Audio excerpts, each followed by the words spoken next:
Halo Tribuners, Live Update Sport kembali hadir menjumpai Anda pada pagi hari ini, Selasa 6 Juni 2023. Dalam beberapa waktu ke depan ada sejumlah berita olahraga terkini yang akan kami sampaikan untuk Anda. Bersama saya Yesi Winata, kita jelang Live Update Sport selengkapnya. Berita pertama dari Lionel Messi. Lionel Messi ingin pulang ke Barcelona. Ayah Lapulga bertindak datangi rumah Presiden Barca, Joan Laporta, pada Senin 5 Juni 2023. Ayah sekaligus agen Lionel Messi itu bernama George Messi. Pertemuan George Messi dan Joan Laporta disebut-sebut membahas terkait peluang kembalinya pulang Messi ke Barca. Berawal dari pakar transfer Eropa Fabrizio Romano yang mengungkap bahwa Messi ingin kembali membela Barcelona. Dan keinginan Messi itu telah mendapat lampu hijau dari sang ayah. Sementara Mundo Deportivo melaporkan bahwa belum ada kesepakatan yang terjadi antara pihak Messi dengan Barcelona, di mana George ingin Messi kembali ke Barca, memulai pembicaraan tapi tak ada yang spesifik dan masih perlu pembicaraan banyak hal.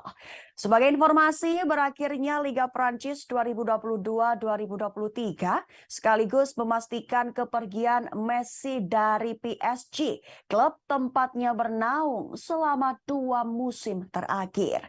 Lionel Messi tak memperpanjang kontraknya bersama PSG yang segera habis per 30 Juni 2023. Sejak memperkuat PSG pada 2021, Lionel Messi telah tampil dalam 75 pertandingan. Total ia mencetak 32 gol plus 35 assist selama mengabdi di PSG.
Real Madrid memiliki resiko besar sepeninggal Karim Benzema.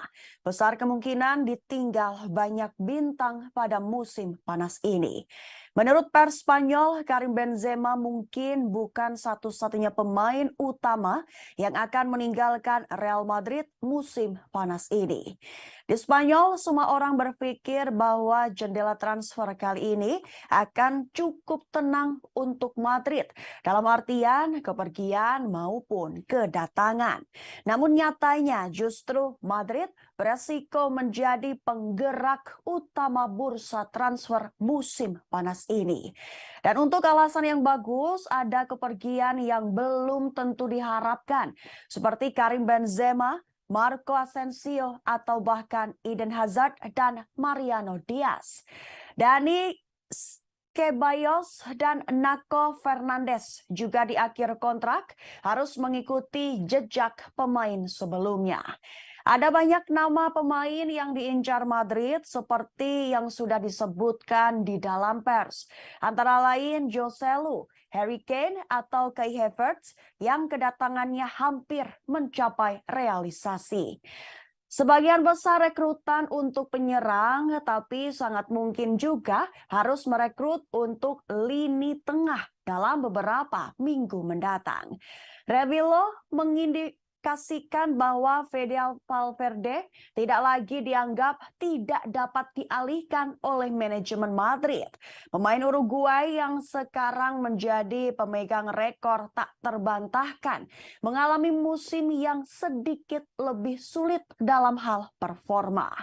Madrid tahu bahwa beberapa tawaran menarik bisa datang di musim panas.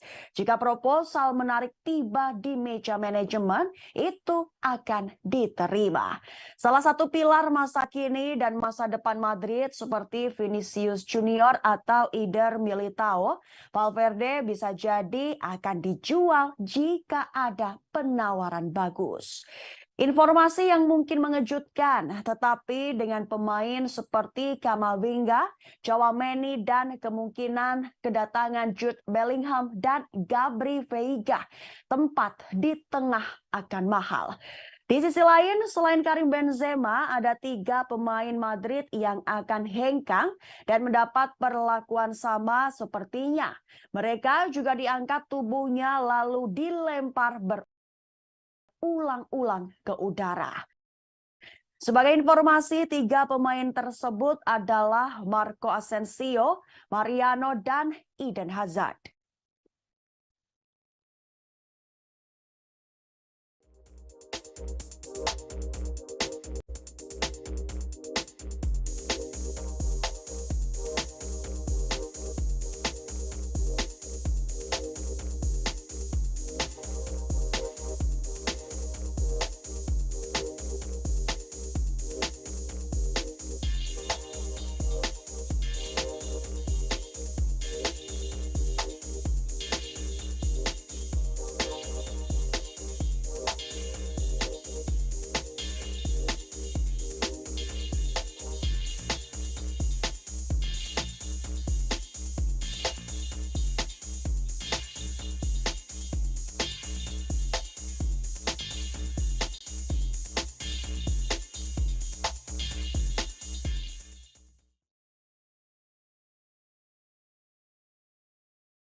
Karim Benzema resmi bergabung ke Al Ittihad. 9 pemain hebat. Diketahui kini Benzema bisa disebut mantan striker Real Madrid. Ia resmi gabung jawara Liga Arab Saudi Al Ittihad pada Senin 6 Juni 2023. Maksud kami Senin 5 Juni 2023. Kabar resminya Karim Benzema gabung dengan Al Ittihad dilaporkan oleh pakar transfer pemain sepak bola dunia Fabrizio Romano melalui akun Twitter pribadinya, di mana Karim Benzema telah menandatangani bagian utama dari dokumen untuk menjadi pemain baru Al Ittihad yang tergabung dengan Liga Arab Saudi. Selain itu, Karim Benzema menandatangani kontrak hingga tahun 2025 mendatang, tapi juga akan mencakup opsi untuk musim selanjutnya. Karim akan mengucapkan selamat tinggal kepada fans Madrid, kemudian melakukan perjalanan ke Saudi. Di sisi lain, ada rumor yang berkembang. Tidak hanya Karim Benzema yang panas dalam perbincangan transfer ke Liga Arab Saudi, namun total ada 10 pemain hebat dunia yang dikabarkan akan berlabuh ke Liga Saudi yang tidak ingin disebutkan namanya.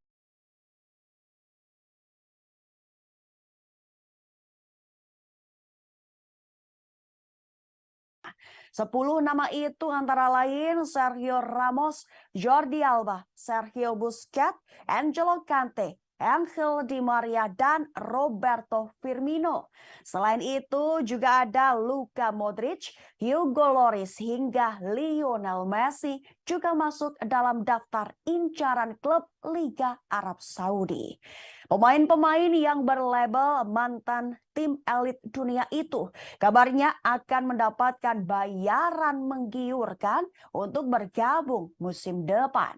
Selain itu, mereka juga digiurkan dengan hal lain karena akan bermain di liga yang sangat kompetitif. Tujuan otoritas Arab Saudi jelas, ingin membuat kompetisi sepak bola mereka lebih kompetitif sehingga mampu meningkatkan kualitas klub.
Kita beralih pada berita selanjutnya, Tribuners.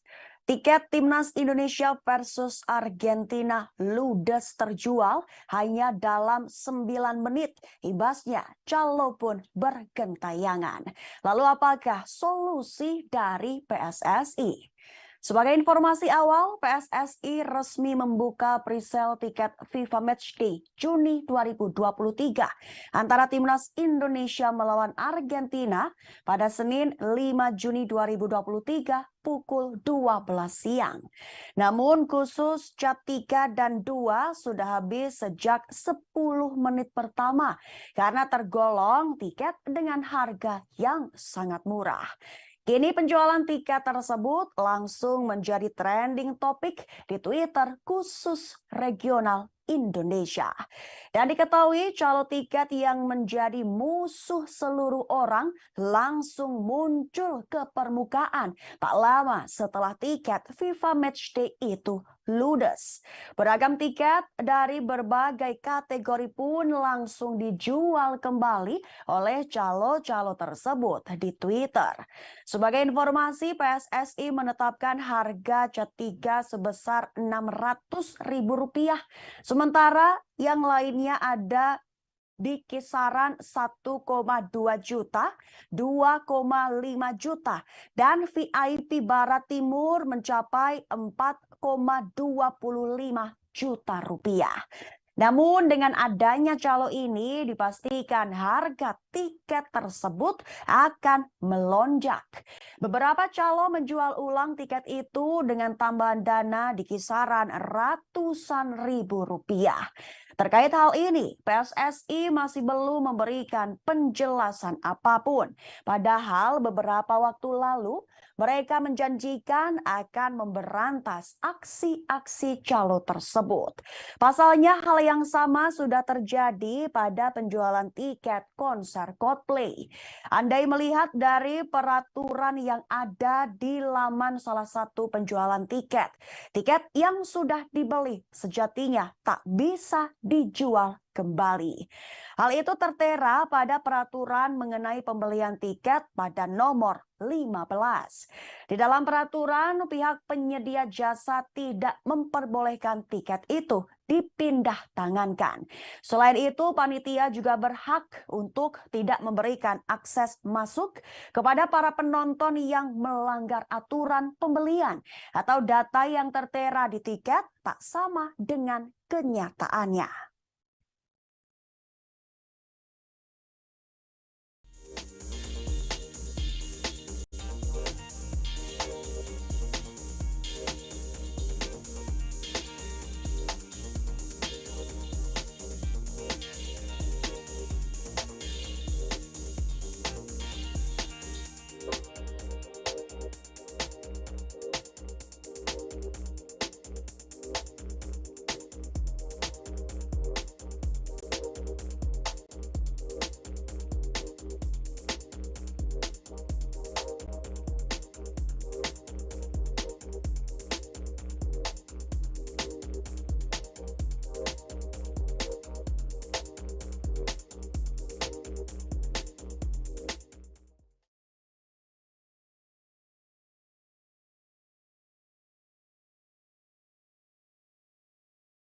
Kiper Timnas Indonesia Hernando Ari Sutaryadi bernafsu geplak kepala Lionel Messi di laga FIFA Matchday.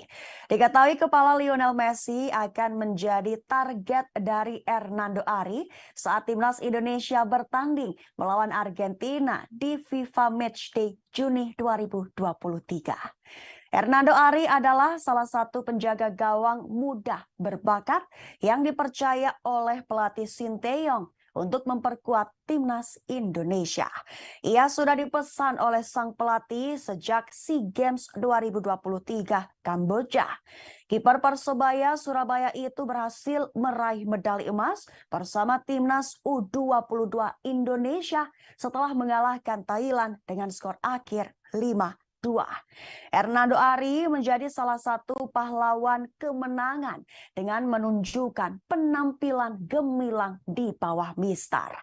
Ia berhasil menggagalkan beberapa peluang emas lawan dan membuat penyelamatan penting di menit-menit akhir. Kini Hernando Ari mendapat kesempatan emas untuk membuktikan kualitasnya di level yang lebih tinggi. Dipanggil Sinteyong ke Timnas Indonesia untuk FIFA Matchday bulan Juni 2023, di mana Indonesia akan menghadapi Palestina dan Argentina. Hernando Ari mengaku sangat senang dan bangga bisa dipercaya oleh Sinteyong. Ia berjanji akan berusaha keras dan memberikan yang terbaik untuk negara tercinta. Salah satu laga yang paling ditunggu-tunggu oleh Hernando Ari adalah melawan Argentina yang merupakan salah satu tim terkuat di dunia. Argentina memiliki pemain-pemain bintang seperti Lionel Messi, Angel Di Maria, De Paul, dan lain-lain. Hernando Ari mengaku tidak takut menghadapi timnas Argentina. Ia justru ingin menantang dirinya sendiri untuk berduel dengan Lionel Messi yang merupakan salah satu pemain terbaik sepanjang masa. Dengan nada bercanda ia mengatakan jika ia memiliki keinginan untuk menggeplak kepala Messi jika dia mencoba mencetak gol ke gawangnya. Hernando Ari menambahkan bahwa ia sudah belajar banyak dari Sinteyong tentang bagaimana cara menghadapi pemain-pemain berkualitas seperti Messi. Ia mengatakan bahwa kuncinya adalah percaya diri, fokus, dan kompak dengan rekan-rekan satu tim. Sebagai informasi, Timnas Indonesia akan menghadapi Argentina pada 19 Juni 2023, tepat di Stadion Utama Gelora Bung Karno, Jakarta.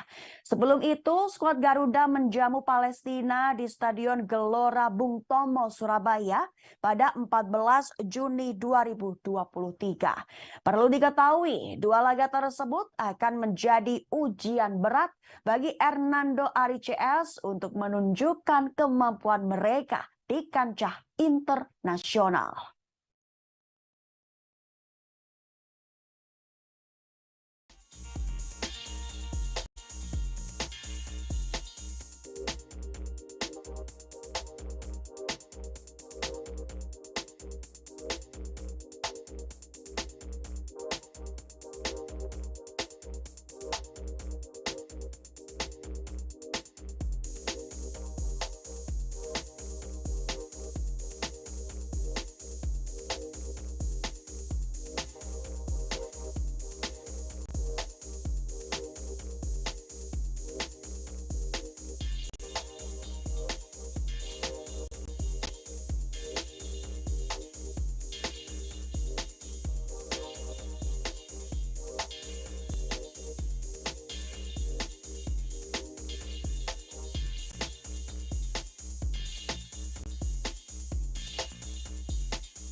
Media Vietnam takut jika tim nasional mereka akan menjadi bulan-bulanan timnas Indonesia, di mana timnas Indonesia dihuni 7 pemain naturalisasi saat bermain di Piala Asia 2023. Diketahui media Vietnam menyoroti keputusan Sinteyong yang memanggil 7 pemain naturalisasi ke timnas Indonesia. Pelatih asal Korea Selatan itu baru saja membuat keputusan yang sangat mengejutkan, di mana untuk kali pertama dalam karirnya menukangi timnas Indonesia, Coach Sin menggunakan jasa 7 pemain naturalisasi. Ketujuh pemain itu adalah Mark Locke, Jordi Amat, Shiny Patianama, Sandy Walsh, Stefano Lillipali, Ivar Jenner, dan Rafael Struijk. Seluruh pemain naturalisasi itu dipersiapkan Sin untuk menghadapi FIFA Matchday Juni 2023 yang akan menghadapi Palestina dan Argentina. Aksi Sin yang memanggil 7 pemain naturalisasi itu nyatanya mendapat perhatian khusus dari negeri tetangga Vietnam. Soha yang merupakan media asal Vietnam pun turut mengomentari, bahkan sudah membuat prediksi akan kekuatan timnas Indonesia. Mereka sangat yakin jika ketujuh pemain itu akan tetap dipertahankan untuk membela timnas Indonesia pada ajang Piala Asia 2023. Sebagai informasi, Indonesia dan Vietnam berada di grup yang sama.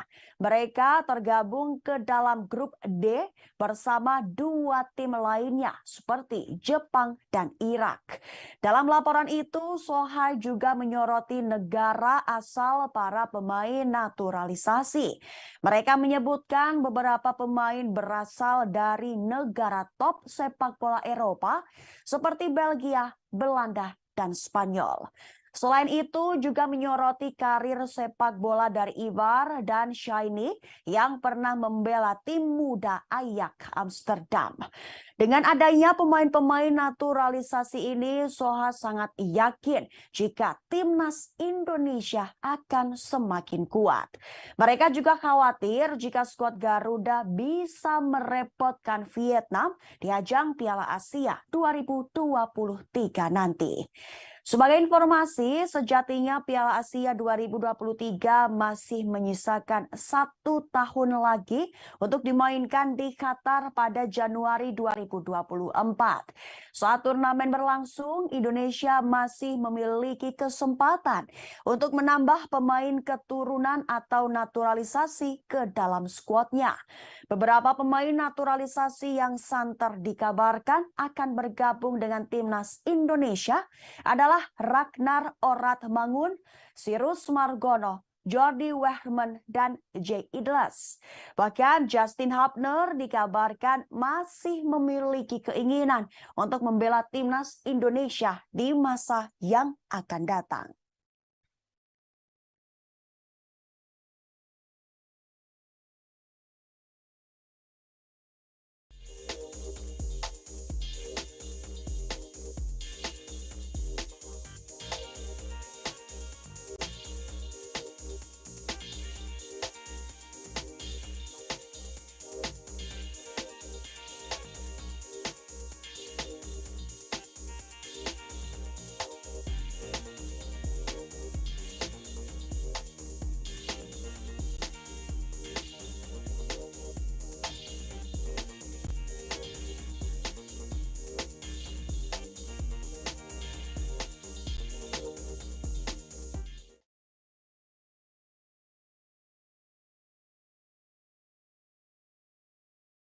Prediksi skor laga Bali United versus PSM Makassar, di mana skuad juara masih kental dan tuan rumah maksimal tahan imbang. Diprediksi duel dalam leg pertama playoff Liga Champions Asia diprediksi akan berakhir imbang. Bali United yang meraih hasil minor saat laga uji coba akan menghadapi skuad juara Liga 1 PSM yang tidak banyak berubah. Walaupun begitu, Bali United memiliki 1 keunggulan ketimbang sang lawan. Sebagai informasi awal, laga Bali United versus PSM akan digelar di Stadion Kapten Iwayan Dipta pada Selasa 6 Juni 2023, kick-off pukul 18:30 waktu Indonesia Barat. Dan skornya PSM Makassar diprediksi dapat menahan imbang Bali United dengan skor 1-1 dengan skuad yang tidak banyak berubah dari musim lalu. Praktis hanya Agung Manan saja pemain kunci Juku Eja yang hengkang musim depan. Sedangkan Ramadan Sananta masih menunggu pengumuman resmi dari Persis Solo. Striker PSM sekaligus timnas Indonesia tersebut dirumorkan telah mendarat di kota Bengawan. Selain kedua nama itu, PSM tidak banyak melepas pemain kuncinya. Nama seperti Yance Yakob Sayuri, Wiljan Pluim hingga Kenzo Nambu masih tersedia. Selain itu, PSM telah mendatangkan beberapa pemain untuk mengarungi musim depan. Bernardo Tavares memulangkan Rizky Pelu yang sebelumnya memperkuat Juku Eja pada musim 2020-2021. Lalu di lini stopper, PSM telah kedatangan Kike Linares. Kike merupakan pemain naturalisasi timnas Filipina kelahiran Spanyol.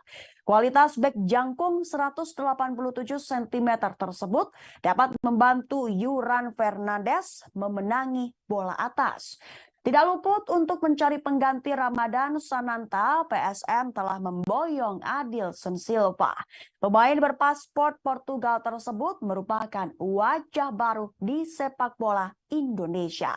Pasalnya pemain berumur 25 tahun tersebut baru pertama kali merumput di liga luar selain negaranya. 3 pemain anyar tersebut akan masuk dalam racikan formasi Bernardo Tavares yang sempat menorehkan 12 kemenangan beruntun. Tentunya Bernardo lebih pede meskipun pemain dalam partai tandang. Sedangkan Bali United memiliki satu keunggulan yang tidak dimiliki PSM.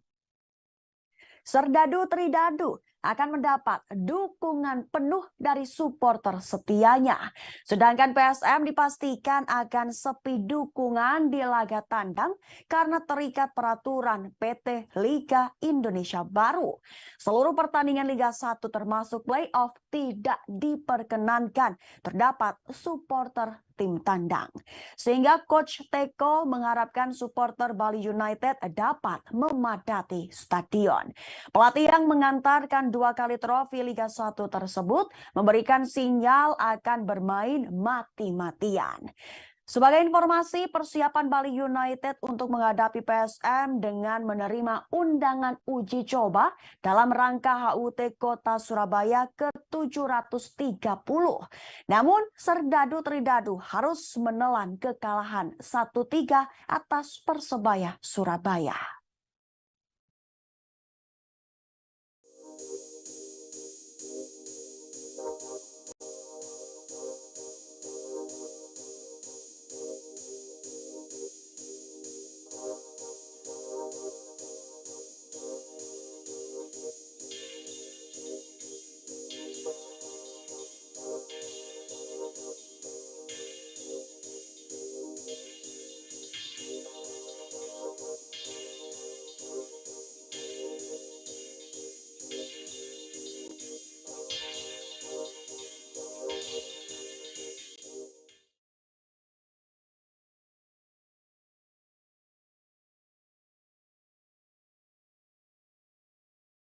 Bonus cair. Berikut daftar nominal bonus SEA Games 2023 yang dicairkan pemerintah.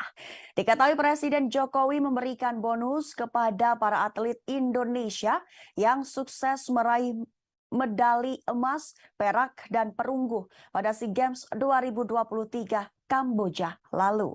Pemberian bonus-bonus tersebut dilakukan di Istana Merdeka, Jakarta pada Senin 5 Juni 2023. Seperti diketahui dalam SEA Games 2023, Indonesia finish di peringkat ketiga dengan torehan 87 medali emas, 80 perak, dan 109 perunggu. Total, pemerintah mengeluarkan bonus bagi para atlet, pelatih, dan asisten pelatih sebesar 289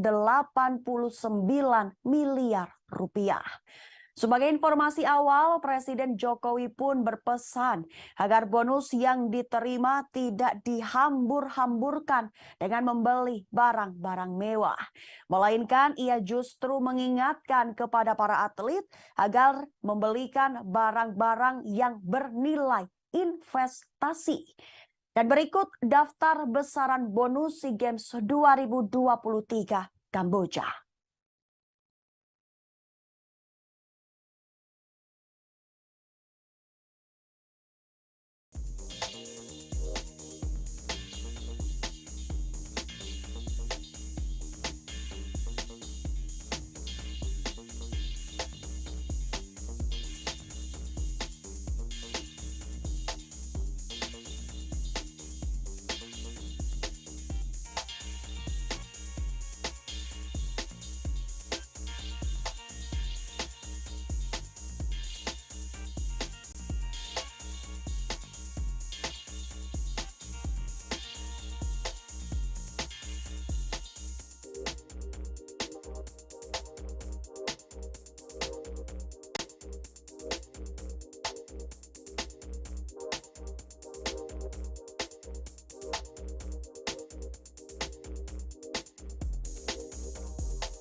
Presiden Jokowi kaget atas raihan medali emas Indonesia di SEA Games 2023 Kamboja.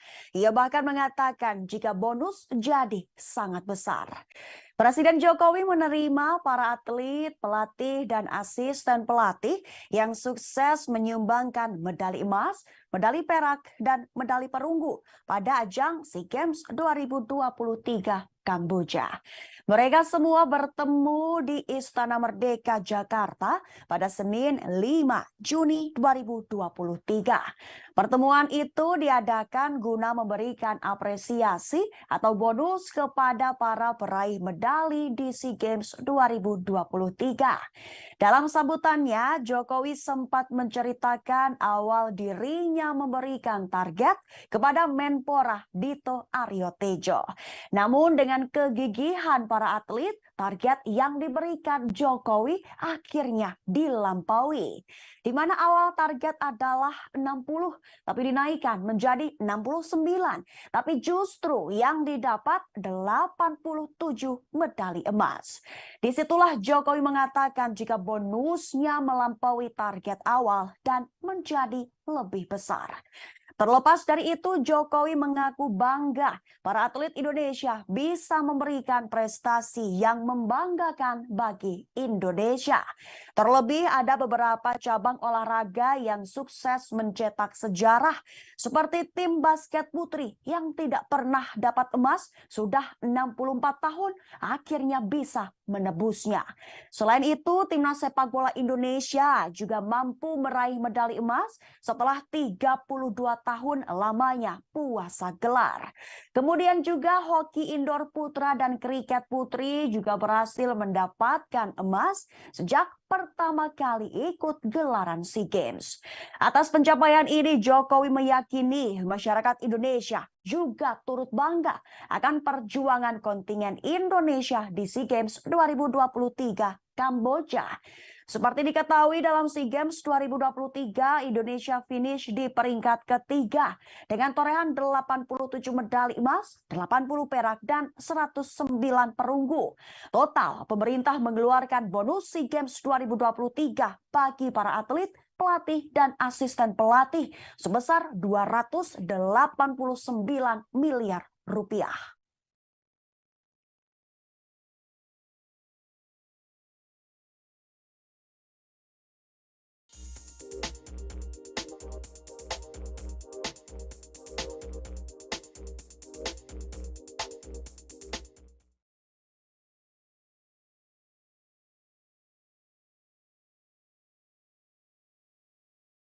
Kita beralih pada berita selanjutnya, Tribuners.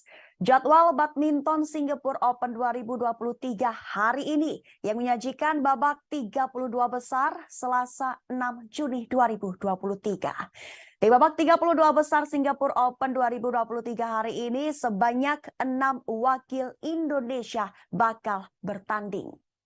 Di antaranya ada pasangan ganda putra ranking 1 dunia Fajar Alfian Muhammad Rian Ardianto dan tunggal putra Jonathan Christie. Fajarian akan bertemu ganda putra utusan Inggris Ben Lade Sean Fendi. Sedangkan Jojo bakal bertemu tunggal putra andalan Cina Si Yuki. Menariknya, dua pasangan ganda putri Indonesia juga akan melakoni perang saudara di babak pertama Singapore Open 2023. Perang saudara bakal berlangsung antara Febriana Dwi Puji Kusuma Amalia Cahaya Pratiwi versus Ripka Sugiarto Lanitria Mayasari. Disiarkan langsung dari Singapore Indoor Stadium, masyarakat Indonesia bisa mengawal perjuangan Fajarian dan kawan-kawan dengan menonton tayangan melalui salah satu kanal YouTube mulai pukul 9 pagi. Dan berikut jadwal Singapore Open 2023 hari ini.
Federasi Bulu Tangkis Dunia atau BWF telah membuka penghitungan poin kualifikasi Olimpiade Paris 2024. Pembukaan itu telah dimulai sejak 1 Mei 2023 dan akan ditutup pada 8 April 2024. BWF telah memastikan total kuota bulu tangkis tetap berjumlah 172 tempat dengan rincian 86 putra dan 86 putri. Jumlah itu meliputi 2 tempat untuk negara tuan rumah dan 4 tempat universitas selain kuota reguler sebanyak 166 tempat. Setiap negara memiliki kuota maksimal 8 tempat masing-masing pada sektor putra dan putri. Pada nomor tunggal putra dan putri, BWF memastikan masing-masing negara dapat memiliki kuota maksimum 2 tempat. Hal itu dapat terjadi jika pemain berada di posisi 16 besar dalam peringkat pengumpulan poin kualifikasi Olimpiade Paris 2024. Di mana setiap nomor tunggal harus memiliki setidaknya 2 atlet dari masing-masing 5 konfederasi kontinental, asalkan pemain tersebut berada di 250 teratas. Pada sektor ganda, setiap negara memiliki kuota maksimum sebanyak 2 tempat. Hal itu berlaku jika kedua pasangan berada di peringkat 8 besar pada periode kualifikasi dan harus ada setidaknya 1 pasangan dari masing-masing 5 konfederasi kontinental. Terkait kualifikasi di semua event, tidak ada National Olympic Committee yang bisa mengualifikasikan atlet atau pasangan di lebih dari 2 event melalui sistem perwakilan benua. Hingga kini telah ada 3 pertandingan yang masuk dalam hitungan poin kualifikasi, yaitu Sudirman Cup, Malaysia Masters, dan Thailand Open. Dari sektor ganda putra, Marcus Fernaldi Gideon Kevin Sanjaya Sukamulyo untuk sementara memuncaki klasemen Race to Paris. Dari 3 pertandingan terakhir, Marcus Kevin mengoleksi 15.643 poin. Posisi kedua ada Leo Roli Karnando Daniel Martin dan Fajar Alfian Muhammad Rian Ardianto. Pada Thailand Open 2023, Marcus Kevin berhasil melaju ke babak semifinal setelah mengalahkan wakil Korea Selatan. Tapi pasangan berjulukan Minions itu harus mengakui keunggulan wakil Cina Liang Weikeng Wang Chang 13-21 dan 19-21. Pada Olimpiade Tokyo 2020, Indonesia membawa pulang 1 medali emas melalui pasangan ganda putri Grecia Poli Apriani Rahayu dan medali perunggu dari Anthony Sinisuka Ginting sektor tunggal putra. Selain itu, Indonesia mengirim 7 wakil ke Olimpiade Tokyo. Mereka adalah Anthony Sinisuka Ginting dan Jonathan Christie, Grecia Poli Apriani Rahayu ganda putri, Marcus Fernaldi Gideon Kevin Sanjaya Sukamulyo. Selain itu ada Muhammad Ahsan Hendra Setiawan, Gregoria Mariska Tunjung, dan Preven Jordan Melati Deva Oktavianti. Perebutan poin untuk Olimpiade akan dilanjutkan pada Singapore Open 2023 pada 6 hingga 11 Juni mendatang. Turnamen ini masuk level BWF World Tour Super 750, naik level dari tahun sebelumnya yang masuk Super 500. Dan berikut daftar kualifikasi sementara pebulu tangkis Indonesia dalam BWF Race to Paris 2024.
CEO Ducati Claudio Domenicali telah menutup pintu untuk merekrut Marc Marquez dari Repsol Honda. Dugaan bahwa juara dunia MotoGP 6 kali itu bisa meninggalkan Honda ketika kontraknya berakhir pada penghujung 2024 dan pindah ke Ducati terus disuarakan oleh Jorge Lorenzo. Mantan rekan setim Marquez, Lorenzo, mengklaim bahwa Ducati akan menawarkan Marquez kesempatan, di mana yang dimaksud adalah kesempatan untuk mengejar gelar juara dunia ke-7 yang sulit dipahami dengan motor yang lebih kompetitif. Sebelumnya, manajer umum Ducati Gigi Daligna memberikan jawaban yang santai. Ia hanya mengatakan jika ia merasa Marc Marquez tidak akan setuju untuk pergi ke tim tidak resmi. Namun ketidakmampuan Honda mengirim mesin yang bisa mendorong Marquez ke kejuaraan lain menjadi akar penyebab spekulasi tentang masa depannya.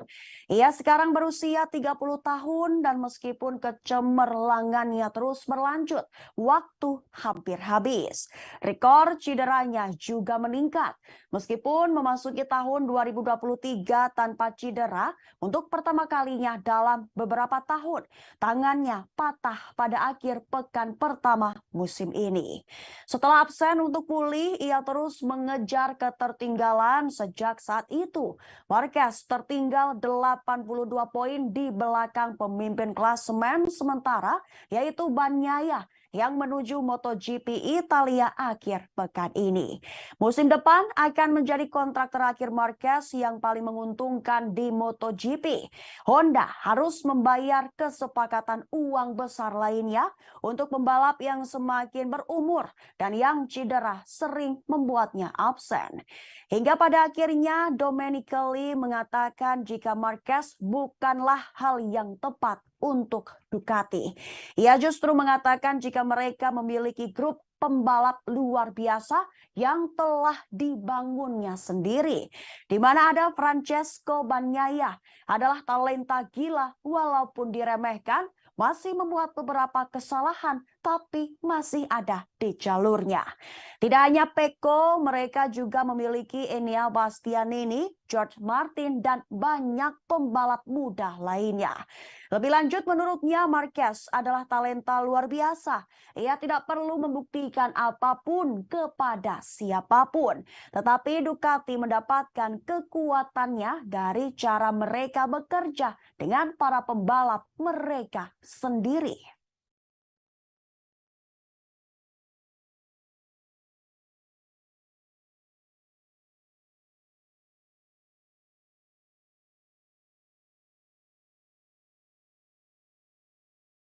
Baik Tribuners, kabar tadi sekaligus menjadi penutup jumpa kita hari ini dalam Live Update Sport. Jangan lupa untuk saksikan live update hanya di kanal YouTube Tribun Network. Saya Yasminata beserta kru yang bertugas pamit undur diri. Terima kasih atas perhatian Anda dan sampai jumpa.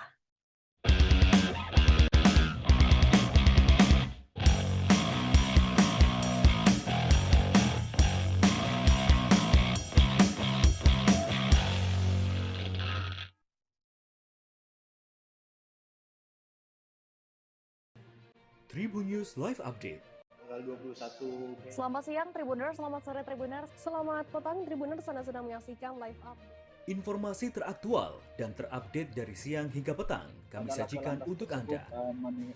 Menewaskan 2 orang penumpang, yang mana kedua penumpang. Kami perdalam dengan laporan langsung dari lokasi kejadian dan narasumber terpercaya. Benar-benar menghukum mereka-mereka yang menghentikan terduga pelaku yang ingin laporan terkait peristiwa pompong hilang kontak menabrak sejumlah pemotor yang melintas tepat. Saksikan live update siang, sore, dan petang hanya di channel YouTube Tribun News.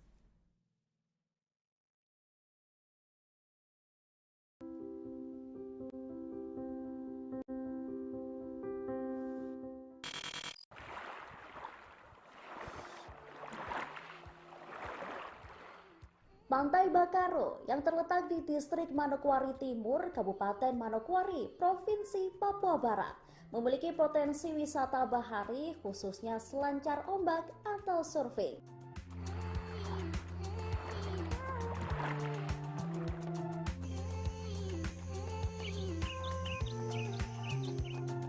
Untuk mencapai ke pantai ini, pengunjung dapat menggunakan kendaraan roda 4 maupun kendaraan roda 2.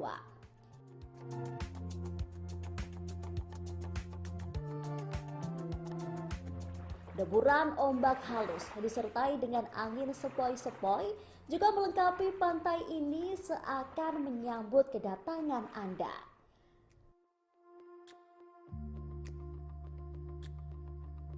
Mengunjungi desa Bakaro memang pilihan tepat untuk memanjakan mata dengan panorama yang indah luar biasa.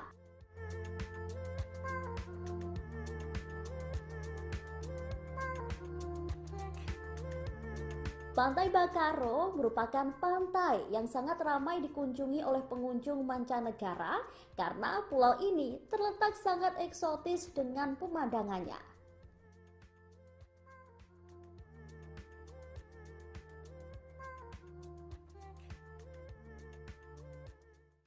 Terima kasih sudah nonton. Jangan lupa like, subscribe, dan share ya.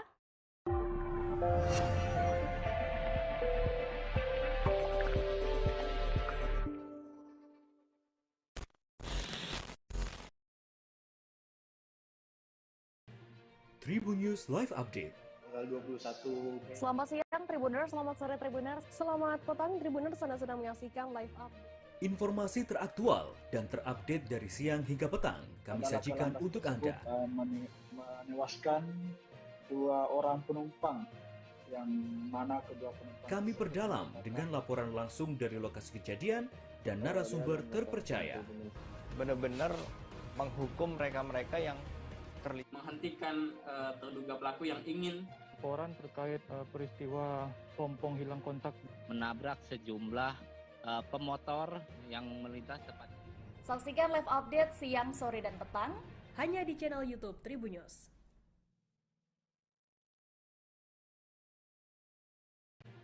Tribun News Live Update. tanggal 21 Selamat siang Tribuners, selamat sore Tribuners, selamat petang Tribuners, Anda sedang menyaksikan live update. Informasi teraktual dan terupdate dari siang hingga petang kami sajikan untuk Anda. menewaskan 2 orang penumpang yang mana kedua penumpang Kami perdalam dengan laporan langsung dari lokasi kejadian dan narasumber terpercaya. benar-benar menghukum mereka-mereka yang menghentikan terduga pelaku yang ingin laporan terkait peristiwa pompong hilang kontak Menabrak sejumlah pemotor yang melintas tepat. Saksikan live update siang, sore, dan petang hanya di channel YouTube Tribun News.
Terima kasih sudah nonton. Jangan lupa like, subscribe, dan share ya.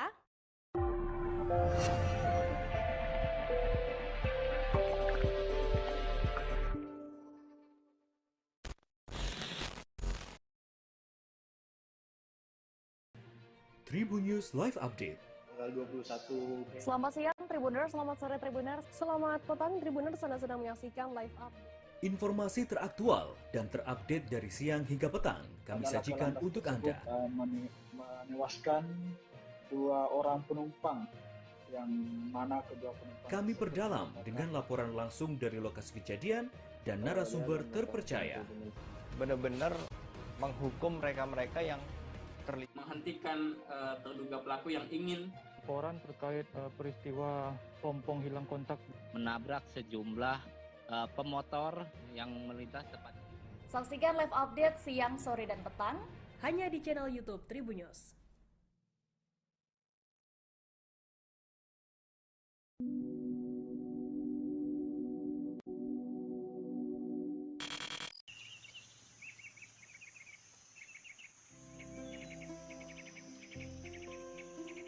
Kota Manokwari menyimpan tempat wisata alam yang ada di tengah kota. Seperti misalnya Taman Wisata Alam Gunung Meja yang berlokasi di Jalan Brawijaya nomor 40 Manokwari Timur, Distrik Manokwari Barat, Kabupaten Manokwari. Taman Wisata Alam Gunung Meja memiliki luas 500 hektar dan berfungsi sebagai paru-paru kota Manokwari sejak zaman penjajahan Belanda dan Jepang. Taman wisata ini juga merupakan hutan lindung serta hutan penelitian. Kawasan wisata ini juga merupakan rumah bagi flora dan fauna yang cukup beragam. Kawasan taman wisata ini sangat cocok untuk aktivitas hiking hingga rekreasi.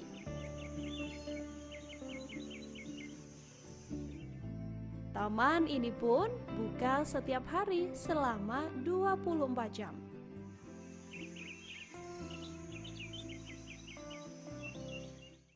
Terima kasih sudah nonton.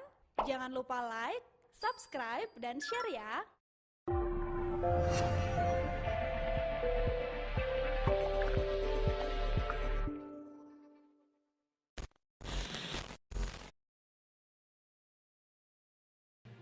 Tribun News Live Update. tanggal 21 Selamat siang Tribuners, selamat sore Tribuners, selamat petang Tribuners, Anda sedang menyaksikan live update. Informasi teraktual dan terupdate dari siang hingga petang kami sajikan untuk Anda. menewaskan 2 orang penumpang, yang mana kedua penumpang Kami perdalam dengan laporan langsung dari lokasi kejadian dan narasumber terpercaya. Benar-benar menghukum mereka-mereka yang terlibat. menghentikan terduga pelaku yang ingin laporan terkait peristiwa pompong hilang kontak Menabrak sejumlah pemotor yang melintas tepat. Saksikan live update siang, sore, dan petang hanya di channel YouTube Tribun News.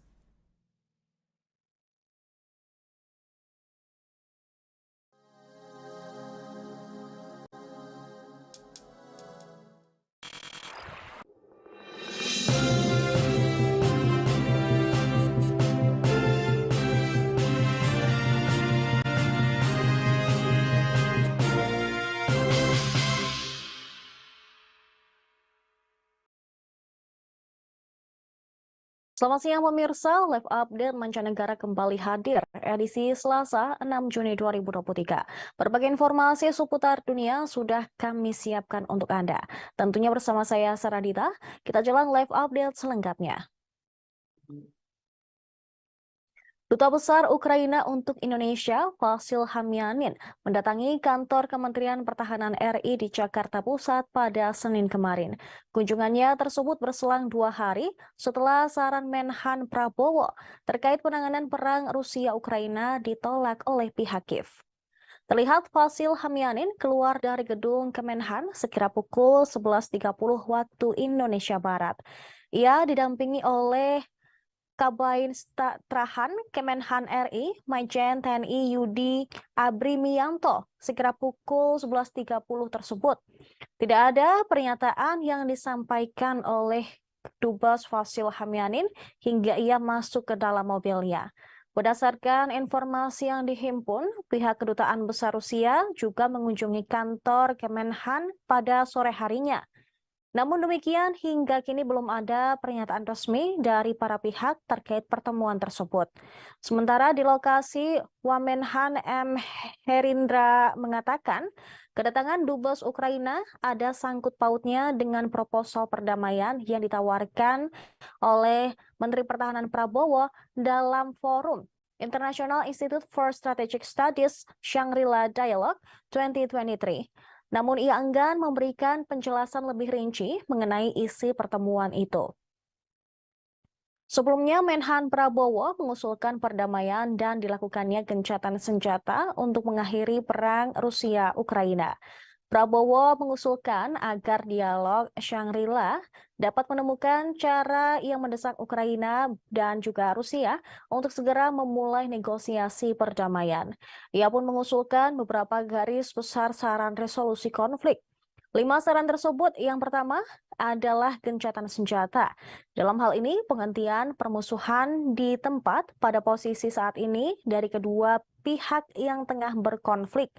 Yang kedua, saling mundur masing-masing 15 km ke baris baru atau belakang dari posisi depan masing-masing negara saat ini. Ketiga, membentuk pasukan pemantau. Prabowo menyarankan PBB diterjunkan di sepanjang zona demilitarisasi baru kedua negara tersebut. Yang keempat, pasukan pemantau dan ahli dari PBB yang terdiri dari kontingen negara-negara yang disepakati oleh baik Ukraina dan Rusia. Dan yang kelima, PBB harus mengorganisir dan melaksanakan referendum di wilayah sengketa untuk memastikan secara objektif keinginan mayoritas penduduk dari berbagai wilayah sengketa. Forum internasional itu turut dihadiri pula oleh Menteri Pertahanan Korea Selatan, Lee Jong-suk, Kepala Kebijakan Keamanan dan Luar Negeri Uni Eropa, Josep Borrell Fontelles, termasuk juga Menteri Pertahanan Ukraina, Oleksiy Reznikov. Namun proposal yang diajukan Prabowo ditolak mentah-mentah oleh Ukraina. Reznikov berpendapat bahwa proposal dari Indonesia tersebut aneh dan lebih pro-Moskow.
Hanya peralatan militer, Rusia juga diduga memiliki hewan mata-mata yang dilengkapi senjata. Lumba-lumba bernama Vladimir dikatakan dapat menyerang kapal dan personel negara musuh, terutama negara barat yang kini menjadi antipati terhadap Rusia.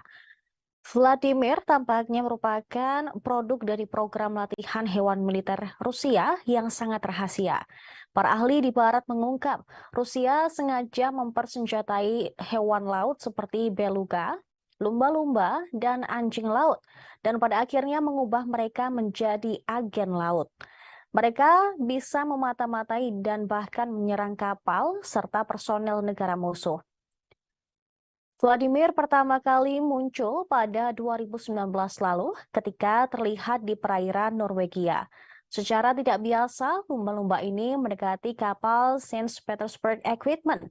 Oleh sebab itu, hewan tersebut langsung dicurigai sebagai mata-mata.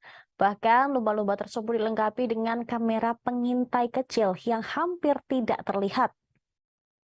Diyakini hewan tersebut melarikan diri saat dipindahkan ke lokasi baru.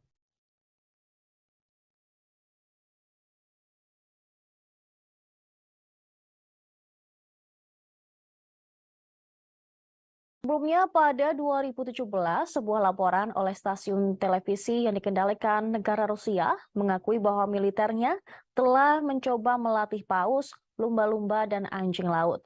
Menurut laporan tersebut, beluga seperti Vladimir telah dilatih untuk menjaga pintu masuk pangkalan angkatan laut dan juga membantu penyelam perairan dalam jika perlu membunuh orang asing yang memasuki wilayah mereka. Memang laporan CIA pada tahun 1976 menemukan bahwa Soviet segera melatih lumba-lumba hidung botol di beberapa fasilitas mereka sendiri. Namun diketahui penelitian tersebut sempat tidak berkembang dan kemudian muncul lagi pada tahun 2017 dan 2019 tersebut.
Rusia memiliki kapal korvet siluman Mercury. Kapal ini merupakan salah satu mesin perang andalan Rusia dari Armada Pasifik yang telah resmi bertugas sejak 2020. Tidak diketahui secara pasti apakah kapal siluman ini turut dikerahkan dalam perangnya di Ukraina. Namun kapal korvet siluman Mercury dilengkapi senjata lengkap termasuk rudal jelajah dan torpedo. Mercury dengan nomor lambung 535 adalah kapal perang kelas Gremisishi dengan desain siluman. Informasi media Rusia mengatakan bahwa ini adalah kapal pertama Moskow yang dibuat secara siluman. Rusia diketahui telah menggunakan teknologi siluman dalam pembuatan kapal, tetapi sebagian bukan untuk keseluruhan platform angkatan laut.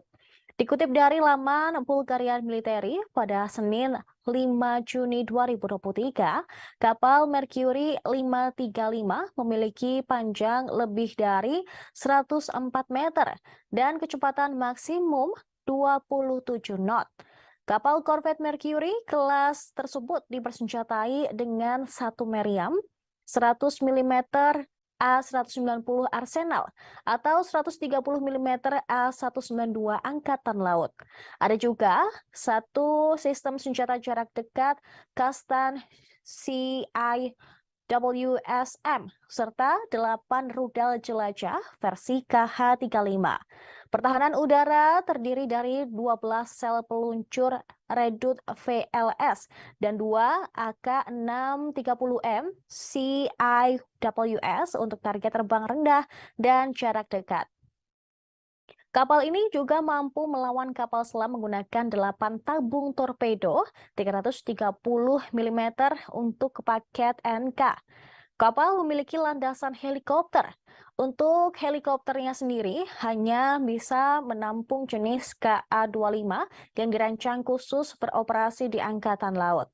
Kapal korvet Mercury juga memiliki peluncur drone Orlan 10. Kapal terbaru, korvet Mercury, menjalani desain ulang di Severnaya Verf, salah satu gelanggang kapal utama yang terletak di dekat Saint Petersburg. Pengumuman ini sekaligus menjadi propaganda untuk menunjukkan bahwa kapal perang andalan Rusia bergerak di titik strategis. Sebab belum ada informasi detail apa yang dimaksud dengan desain ulang tersebut. Secara teknis, desain ulang bisa dilakukan pada jaringan radar Merkurius untuk melengkapi satu radar utama Zaslon multiguna dan 8 radar AESA. 8 radar AESA di Merkurius dikembangkan berdasarkan prinsip antena panel datar aktif yang beroperasi di pita X dan S. Radar ini bersama dengan radar Zaslon untuk pertama kalinya diintegrasikan ke dalam kapal perang Rusia.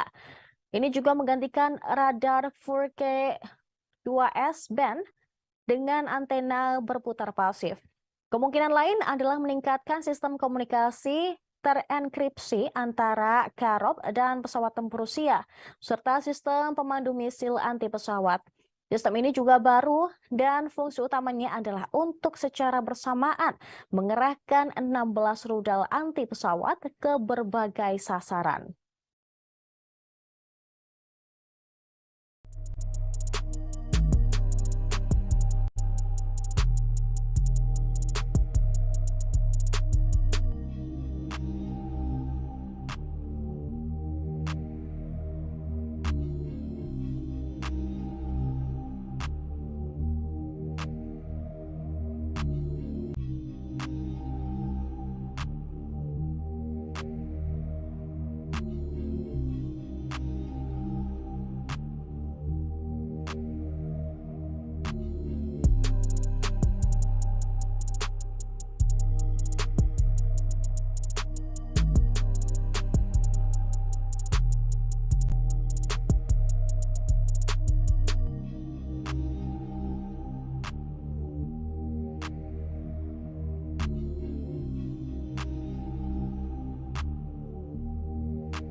Pemirsa, pemerintah Belgia telah meminta penjelasan dari Ukraina tentang adanya laporan bahwa senjata buatan Belgia telah digunakan oleh pejuang anti-Kremlin di Rusia.